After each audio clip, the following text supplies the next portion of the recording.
¿Qué tal? ¿Cómo están? Muy buenas tardes a todos. Shalom, shalom, bienvenidos una vez más al Centro de Estudios Novágidas de la Fundación Orahaim. Espero que todos se encuentren excelentemente bien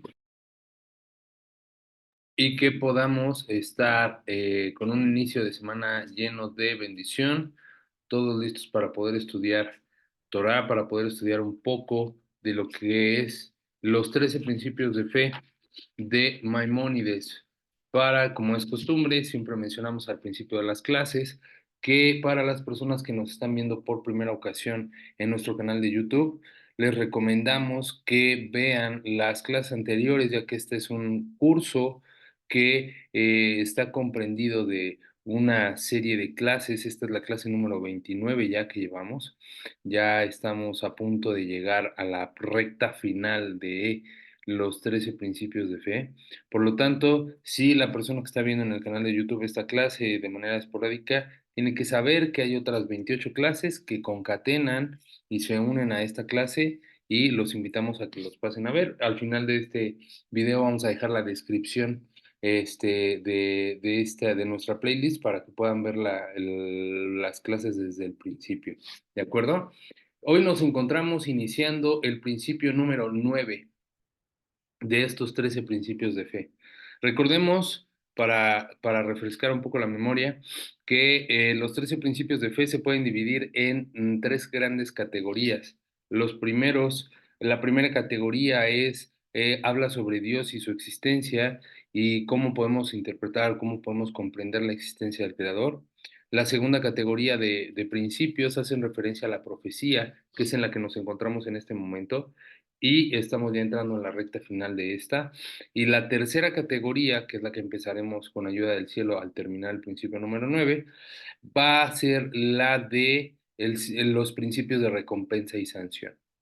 Ahorita nos encontramos ya en la parte última de esta segunda etapa, que es con respecto a la profecía, y a partir de esta segunda etapa empezamos a explorar los conceptos de qué es la profecía, qué es el profeta. Ya conocimos cuál es el nivel profético de Moshe y la distinción de él frente a otros profetas, y también comprendimos en el principio número 8 por qué se dice que la Torah es de origen divino y cuáles partes de la Torah son las que corresponden o se dice que son de origen divino, ya que principalmente hace referencia al concepto de origen divino.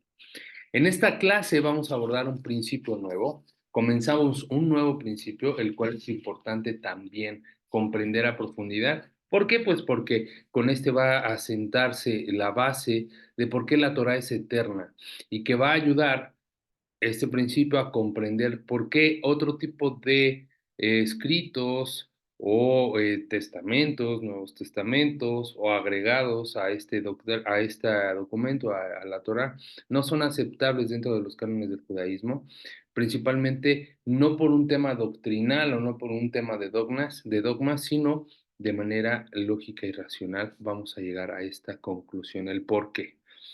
Para ello, vamos a empezar analizando el principio, como lo hicimos en el principio anterior, como si fuera a manera de tesis, palabra por palabra, para poder comprender a qué hace referencia cada una de las palabras. Maimónides, el gran sabio de la era medieval, codificó estos 13 principios de tal forma que no quedaran posibilidades de manipulación o de mala interpretación, sino que los codificó y los explicó con la intención de tener el conocimiento más amplio con respecto al tema de la forma más sencilla posible. ¿De acuerdo?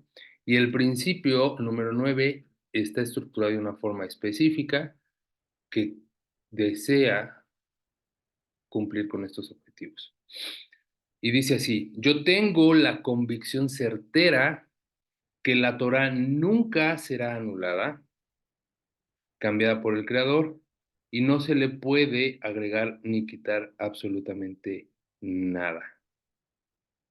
Yo tengo la convicción certera de que la Torah nunca será anulada o cambiada por el Creador y no se le puede agregar ni quitar nada.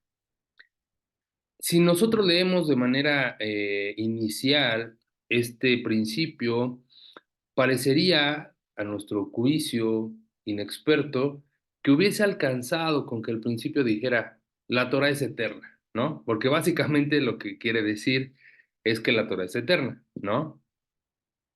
Y uno diría, pues, ¿por qué Maimónides no nada más agarró y dijo, este principio habla sobre la eternidad de la Torah? O que la Torah es eterna. Bueno, existe una razón en específico por la cual este principio está tan bien detallado y aborda algunos conceptos que parecerían que están ahí por casualidad, pero la realidad es que no. Y tienen el objetivo de circunscribir, de cercar cualquier tipo de mala interpretación de esta expresión de eternidad, de cualquier otra influencia interna o externa del judaísmo. Y vamos a abrir el tema y vamos a explicar el por qué. Primero, hemos hablado muchas veces de que aquello que es eterno no es algo que, ojo, aquello que es eterno no es algo que no tenga fin, sino es algo que tampoco tiene principio, ¿sí? Regularmente estamos acostumbrados a pensar en la eternidad como algo que empezó aquí y que nunca va a acabar, ¿sí? Algo que empezó aquí y que nunca va a acabar. Y cuando nosotros hacemos o entendemos la eternidad de esta manera, entonces estamos de alguna manera, desde la perspectiva de la Torah, mal comprendiendo lo que es el concepto de eternidad. En el principio número 4, cuando hablábamos sobre la eternidad de Dios, justamente decíamos que el eterno no tiene principio y no tiene fin. Es decir, no es que empiece en un punto del espacio-tiempo y de ahí sea infinito, sino que ha existido per se. ¿Por qué? Porque la existencia del espacio-tiempo es debido al proceso creativo que Akadosh Baruj Hu, que el creador, hizo. Por eso cuando la Torah dice en Bereshit, y cuando Dios hizo, no se refiere a que en ese momento Dios existía con materia física. No se refiere a que ya existía un algo con él habitando, un espacio, un tiempo, no. Cuando dice Bereshit bara Elohim, cuando Dios hizo los cielos y la tierra, hace referencia primero a que primero creó el espacio y el tiempo, es decir, la dimensión con volumen, para poder entonces crear este mundo que nosotros experimentamos. Por lo tanto, si Él es el que crea el espacio y el tiempo, Él es creador y no creación. Si no de lo contrario, si Él estuviera en espacio y tiempo, podríamos decir, o se podría entrar a la duda, de que en realidad Él es creación. Si dijéramos, es que Él ya existía en un espacio y en un tiempo determinado, entonces se podría concluir que tiene un creador. ¿Por qué? Porque quien creó el espacio y el tiempo en el que ya vivía. ¿Sí me explicó? Debe de haber un hacedor del hacedor. En este caso, Hashem es el que crea el espacio y el tiempo. ¿Por qué traigo esto a cuenta? Porque estamos hablando sobre este principio de eternidad de la Torah. Primero, que la Torah es eterna quiere decir que siempre ha existido junto con el Creador. Que la Torah siempre ha existido junto con el Creador. Que no es algo que se haya creado después, sino que siempre ha existido junto con Dios, junto con el Creador. Después fue otorgada a Moshe, después fue entregada a Moshe, pero eso no quiere decir que ese fue el momento en el que se creó la Torah. Entendiendo la Torah no como los rollos únicamente, entendiendo la Torah no como la Torah oral y la Torah escrita, entendiendo no la Torah como un saber, una sabiduría, sino entendiendo la Torah como una herramienta dentro del proceso creativo de la creación del mundo. Yo sé que esto es algo complejo de comprender, pero es algo muy bello cuando lo logramos asimilar y logramos intelectualizar. Porque cuando Hashem creó el mundo, dice la Torá, dice el libro de Proverbios en su capítulo 8, versículo 20, me parece, dice, y yo era su amón. ¿Qué es si yo era su amón? Que yo, ahí habla la sabiduría, es decir, la Torá, que era su plano arquitecto y que creó el mundo a partir de la Torá. Dice el proverbio, él miraba en mí y creaba el abismo. Yo estuve ahí cuando puso límites a los mares, yo estuve ahí cuando creó las montañas y los lagos. Ahí es la Torá la que está hablando en ese proverbio. Ahí estuvo cuando Dios creó el mundo. Por lo tanto, la Torá es el mapa con el que el arquitecto, o sea, Hashem, creó el mundo. Él miró en el mapa y creó el mundo. Él miró en el plano y creó el mundo. Por eso es que la Torá es eterna, porque ha existido junto con Akadosh Baruj Hu desde el principio. Después fue entregada esta Torá, sí, a un hombre llamado Moisés, Moshe, quien la instruyó cómo fue dictada a Dios y, voy a repetir esa última frase, quien la instruyó a los ancianos del pueblo de Israel cómo le fue instruida por Akadosh Baruj Hu. Por lo tanto, ahí podríamos entender por qué la Torah es eterna, porque siempre ha existido y porque siempre va a existir. Pero ¿qué creen? Que eso no alcanza. Eso no alcanza para poder definir y comprender a profundidad este principio número 9. Porque el principio en esencia se refiere a la invariabilidad de la Torah, no a la eternidad de la Torah. El principio en esencia hace referencia a que la Torah es invariable y uno de sus atributos es de que es eterna, pero el que sea eterna no quiere decir que no corra peligro o que no pueda ser modificada o agregada. Y esto es algo que debemos de comprender. Se refiere a la invariabilidad de la Torah, es decir, que la Torah de Moshe no será anulada, que no va a llegar el momento en el que la Torah ya no tenga o una validez o una vigencia, porque no está, por eso es que no está circunscrita a una época o a una era, sino que continúa vigente hasta nuestros días. Esto quiere decir que la Torah no será anulada como proponen algunas otras doctrinas, como el cristianismo, quien dice que la Torah ya no tiene validez, que el Antiguo Testamento ha sido suplido, ha sido reemplazado, ¿por qué? Por un Brit Hadasha, en hebreo, que ahora ya las raíces hebreas así le dicen, Brit Hadasha, o Nuevo Testamento, ¿no? O Nuevo Pacto, ¿no?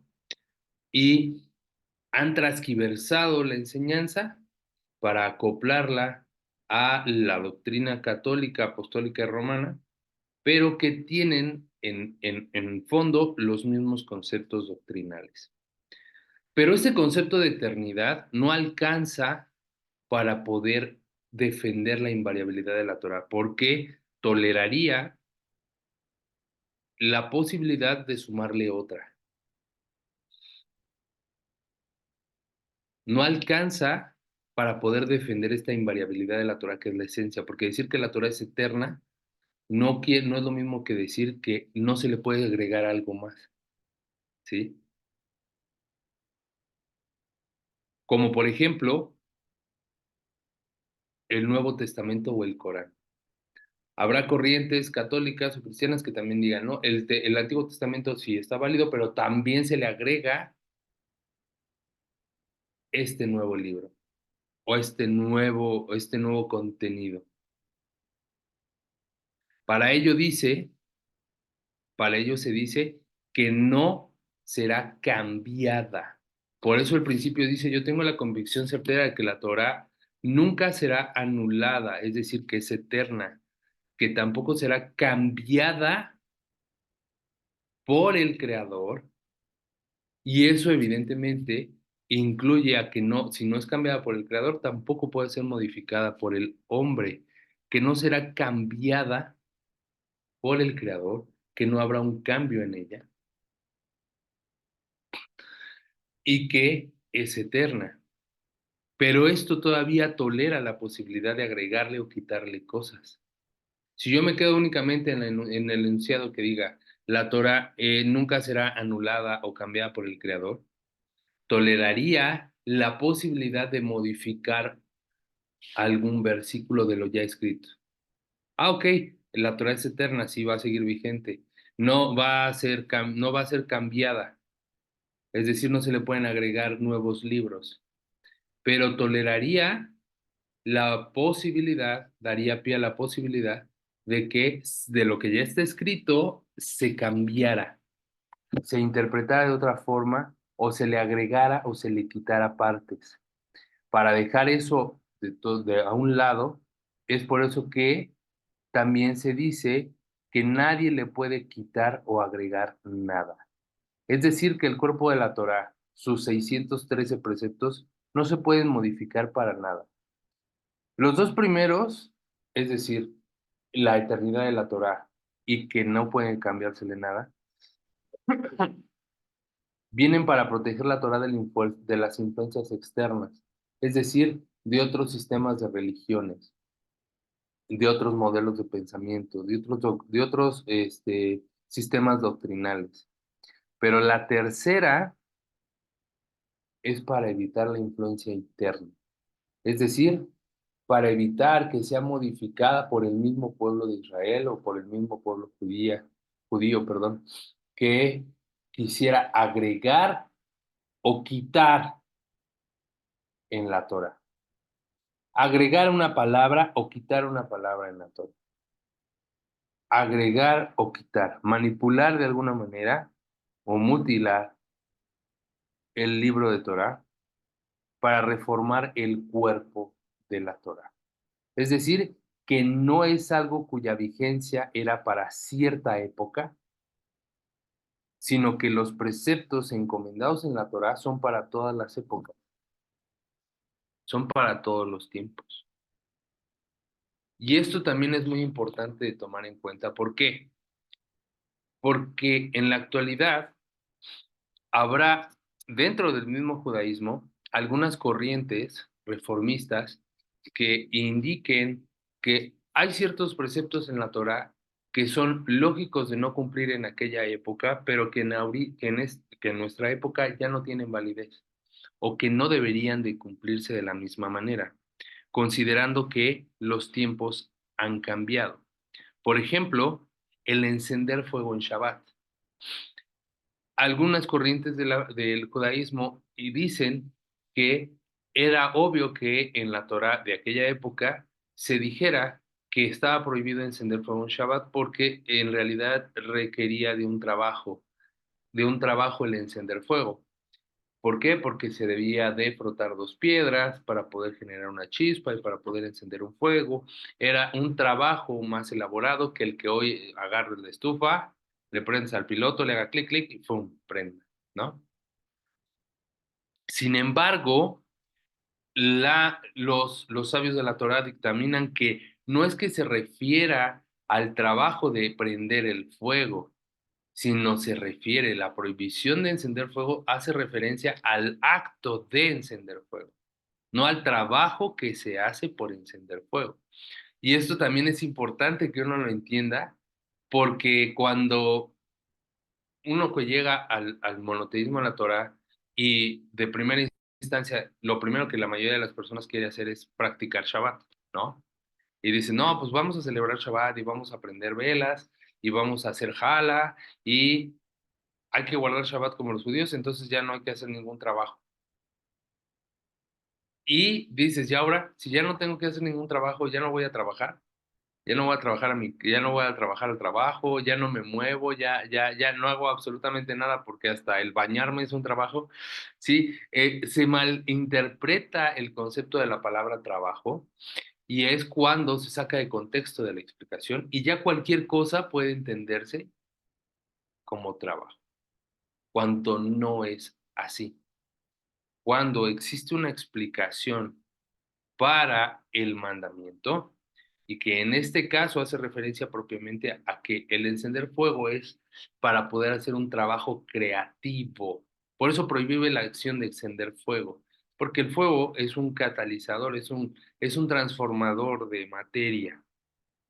Lo que hace es transformar algo en algo más. Si tú enciendes fuego, te aseguro que no nada más lo vas a encender para admirarlo. Vas a calentar la olla de los frijoles, vas a echarle un huevito ahí al sartén, vas a preparar algo, ¿no? Vas a calentar agua para café. Está transformando algo y está haciendo un trabajo creativo. Por eso es que no se refiere a cuánto trabajo te costaba encender el fuego, sino se refiere a que el encender el fuego da pie a que proceses, a que vayas a hacer algo. Entonces, ahí es cuando se requiere, y ahí es cuando los sabios explican que la Torá no es que sea de época, no es un libro de época, porque incluye todas las épocas, al ser eterna. Recordemos que la verdad, a diferencia de lo bueno y lo malo, es algo que es eterno. La verdad, a diferencia de lo que podemos comprender como bueno y malo, es algo que es eterno. ¿Por qué? Un ejemplo que podemos traer a la mano es que, por ejemplo, en los años 60 la homosexualidad era mala, ¿no? En los años 70 había persecución para las personas que tenían preferencias sexuales distintas. En nuestra actualidad, en nuestra época, el no tener la tolerancia para poder recibir a una persona con diversidad de género es lo malo. A una persona que no acepta a las personas de otras preferencias sexuales o con otras identidades sexuales, está mal. ¿Sí me explico? La época ha cambiado. Lo que antes era malo ahora es bueno, y ahora lo que antes era bueno ahora es malo. Por lo tanto, no es algo que tengamos que ver en términos de bueno y malo, sino que tenemos que verlo en términos de verdadero y falso. La realidad es de que, en esencia, y lo que es una verdad, es de que la biología dicta dos géneros, masculino y femenino, y que es eterno en el ser humano. Es eterno. De la misma manera, la Torah es eterna. Por eso es que no está circunscrita a una época en particular. No está circunscrita a una época en particular, sino que es de todas las épocas, porque la verdad está en todas las épocas y se mantiene vigente en todas las épocas. Desde esta perspectiva, entonces podemos entender de una forma introductoria por qué se dice que la Torá es eterna y que no va a ser cambiada por el Creador, y que tampoco se le puede agregar o quitar nada. Recapitulando un poco, es porque la Torá ha estado con Hashem desde el principio, porque fue en ella en la que miró y observó para poder crear el mundo. Proverbios capítulo 8, versículo 20-21, si no mal recuerdo. Pueden consultar las fuentes también y dejarme en los comentarios si la fuente es la correcta. También la Torá, permítanme mi foto, también la Torá ha estado protegida por la influencia externa al cambiarle o agregarle libros, textos que no corresponden a los originales, y que también se protege de la influencia interna al modificar o quitar parcialmente versículos, palabras o letras dentro de la misma. Para esto, para este último punto y ampliarlo más, vamos a abrir un libro que se llama Una Torá, un pueblo, una noche, de Jabad, que se lee justamente cuando existe la noche de Matan Torah, la entrega de la Torá, así se llama, Una Torá, un pueblo, una noche, y habla justamente sobre la transmisión oral y cómo se ha entregado esta Torá. Un poco de lo que hablamos en el principio anterior, pero me parece apropiado que lo podamos tomar en esta clase. Y dice así, extraído del libro de Nosotros en el Tiempo, del editor Quijot de Lubavitch en Sudamérica. Dice, nuestra Torá de hoy, con todas sus letras, incluyendo aquellas grandes y pequeñas, y las coronas sobre ella, es la misma que Hashem Dios mostró a Moshe en forma de fuego negro sobre fuego blanco. Fue esta misma Torá la que Moshe escribió mientras, sobre pergamino, perdón, mientras Moshe transcribía a partir del escrito que vio con sus ojos, también escuchaba directamente de boca de Dios todas las palabras que estaba escribiendo. De esta forma pudo percatarse del modo en el que se pronunciaban las palabras y del modo en que se debían de escribir. Aquí voy a hacer un paréntesis y es importante porque a diferencia de otros sistemas de lenguaje, el hebreo es el único que no tiene vocales. No sé si ustedes sabían que el hebreo es el único que no tiene vocales. Por lo tanto, para saber cuál es la entonación de algunas palabras, como por ejemplo Moshe, ¿cómo sabemos que se dice Moshe y no Mushu, o Mishu, o Mashu? Es justamente por esta tradición oral, en donde Hashem le instruyó oralmente a Moshe en el cómo se escriben y el cómo se pronuncian. La Torá transcrita por Moshe fue el primer rollo de la Torá, sobre el cual está escrito en Deuteronomio capítulo 31, versículo 25 y 26. Y Moshe ordenó a los levitas, quienes cargaban el arca de la alianza de Dios, diciendo, tomad este sefer, este rollo de Torá, y colocadlo junto al arca de la alianza del Señor vuestro Dios, y permanecerá allí para vosotros como testigo. Más tarde, Moshe escribió otros 12 rollos de Torá y entregó uno a cada una de las tribus de Israel. Asimismo, les enseñó oralmente todo lo que había aprendido de Hashem, los principios generales y específicos, las derivaciones y alusiones y todos los demás temas ocultos dentro del texto, las letras, sus combinaciones y sus divisiones. De acuerdo a la capacidad de captación de los sabios de aquella generación, Moshe les enseñó toda la Torá en forma oral, al mismo tiempo que les entregó los rollos de Torá que él había transcrito. Fíjense aquí lo importante. ¿Por qué es que existen diferentes interpretaciones para el mismo versículo, para el mismo tema?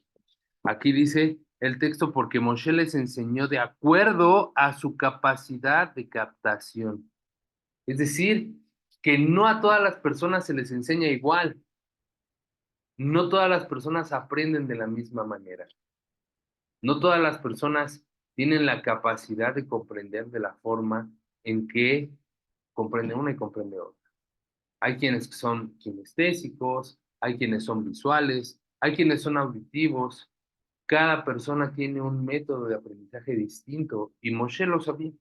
Y por eso es que instruyó conforme a cada uno en su manera de aprender.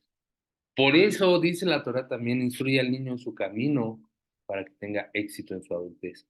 Instruye al niño en su camino hace referencia a no lo instruyas como a ti te instruyeron, instrúyelo como él lo necesita para que él pueda aprender lo apropiado con base a sus capacidades y su método. Ahora, Israel, dinos por favor, ¿en dónde está la base en la Torá de que la Torá nunca va a ser anulada? Explícanos, ¿ok? El fundamento de esto se encuentra en Deuteronomio capítulo 3, versículo 1. Deuteronomio capítulo 3, versículo 1. También lo encontramos en el mismo libro de Deuteronomio, en su capítulo 29, su versículo 28, y en el capítulo de Vaikra 23, 14. Estos incluyen justamente que la Torah no será anulada, no va a ser cambiada, no se le puede agregar o quitar nada y tampoco se puede reinterpretar de una manera distinta a la cual fue explicada por Moshe a los sabios del pueblo de Israel y no puede contradecir esa explicación. La Torah oral como la Torah escrita son totalmente permanentes, es decir, que no serán modificadas. Cuando hablamos de Torah, estamos hablando de las dos Torah, de la Torah oral y de la Torah escrita.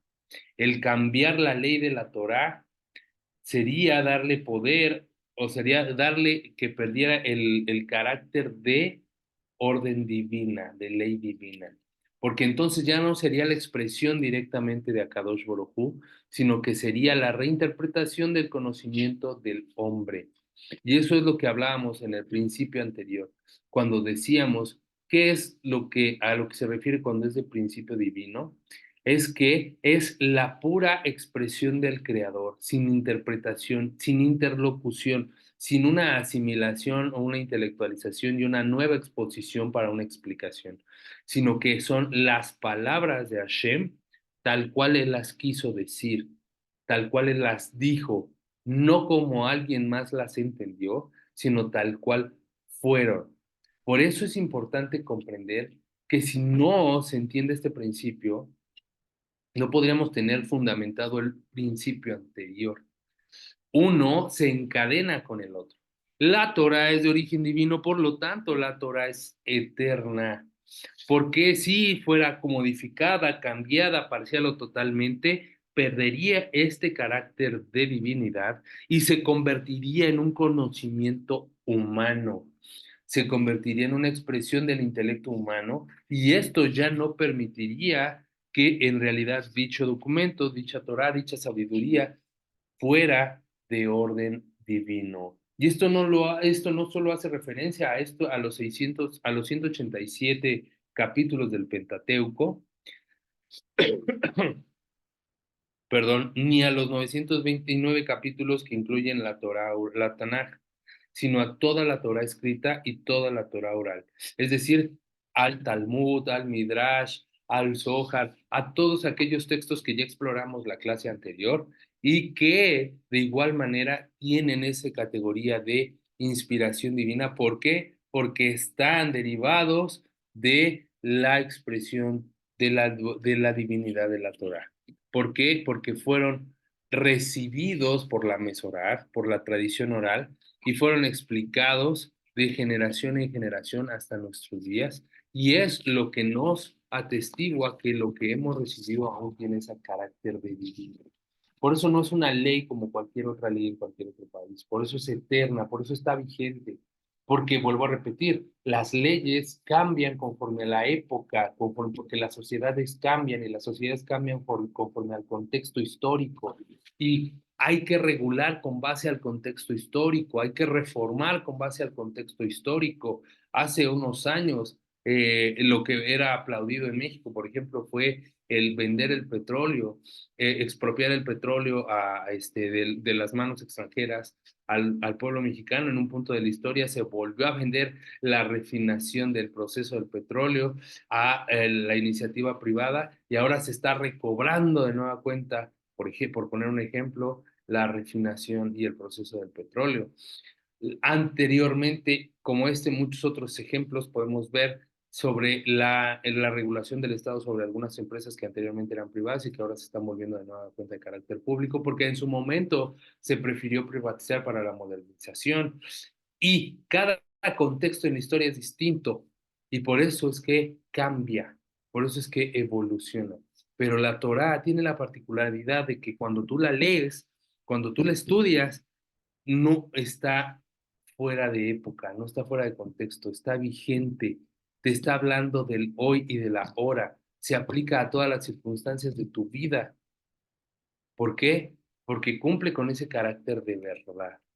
Y vuelvo a repetir, la Torah es emet, la Torah es verdad y la verdad es eterna. Y la verdad es eterna. Para la siguiente clase de lo que vamos a hablar va a ser de cómo está compuesto un Sefer Torah. Es decir, cómo es que se escribe un rollo de Torah y cómo es que está subdividido y cuáles son las partes, cuántas palabras tiene, cuántas letras tiene, cuántos capítulos tiene, cuál es el rollo con base al que escribió el primer rollo, que fue Moshe Rabenu, y cómo ha venido evolucionando con el paso del tiempo. Y también vamos a hablar, no solamente esto lo vamos a dejar sentado porque sí, sino también vamos a comprobar a través de la historia de cómo esta Torah es efectivamente la misma Torah que entregaba Moshe, le fue entregada a Moshe en el monte Sinai, a través de la tradición oral. Vamos a ir concatenando época por época los nombres de las personas que enseñaron la Torá y en qué época se encontraron hasta nuestros días, pasando por todos los sabios del estudio de la Torá, por todos los rabinos, por todas las personas importantes del pueblo judío que comunican la Torá, hasta los sabios de nuestros días que están vigentes y que nos ayudan a revelar el conocimiento de la, de la Torah y del monoteísmo. Hasta aquí vamos a dejar la clase del día de hoy. No sé si existe alguna duda, alguna pregunta, algún comentario que quieran hacer. Con gusto los dejo abiertos los micrófonos para cualquier participación.